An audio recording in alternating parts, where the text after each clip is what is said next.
If you knew your harvest was ready now, what would you do? Join me at the table as we talk about thankful for the harvest.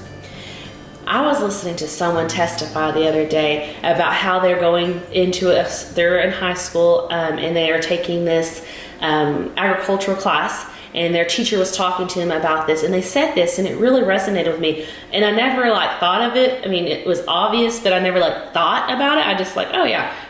But when they talked about it, I started thinking, wow, that is so good. When you go to the store and you go and you're thinking, I'm going to be planting a garden, or I want to plant some fruits, some vegetables, even I want to plant some flowers, whatever it is. When you go to the store and you go to the seed place where they've got all the packages of what you want, it doesn't have a package of the package doesn't have a picture of the seed on it, does it? No, it has a package of the harvest. The package has this picture of the harvest or what you want. If I want to grow cucumbers, I'm going to look at pictures of cucumbers on the package, not pictures of cucumber seeds. If I want to plant pumpkins or corn or flowers, it has pictures of what the harvest looks like, not the seeds. Why do you think they do that? Because they want you to see what you're going to grow before you ever plant the seed. They're saying life is in this seed. When you buy this package, there is life in these seeds to produce what is on the cover.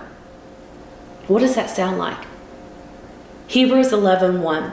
Now faith is the assurance of things hoped for, the conviction of things not seen. We know that there's life in a seed, and when we see that package, we see the picture, that's what we want.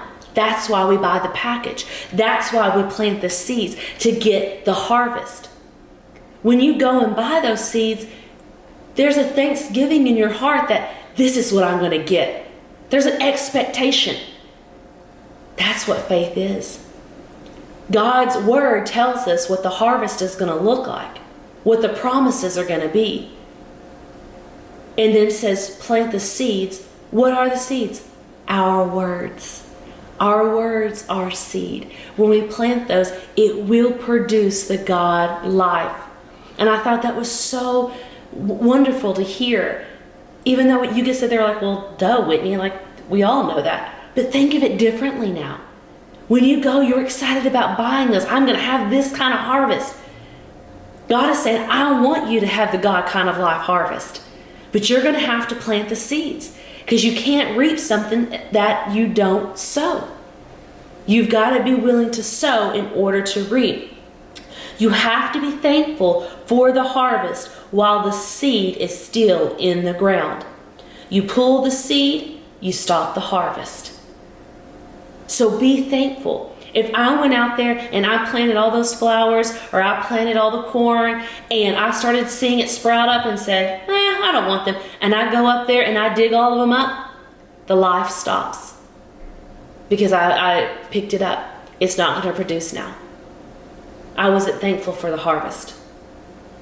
But if I'm thankful for the harvest, I'm going to trust in that process, and I'm going to see it come.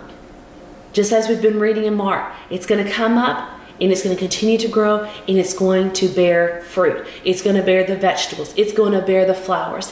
Why? Because I was excited when I planted the seed, and I was thankful for the harvest. So think of that. God's word is like the package, the seed package you would go to the store to buy. Maybe it's health on the package, and maybe it's a picture of you enjoying life because you're healed. Maybe it is a package of prosperity, and you see your bank account full is the picture on the outside. What is the picture on the outside that you're believing for? Be thankful for that harvest, because there is life in that seed when we're thankful for the harvest.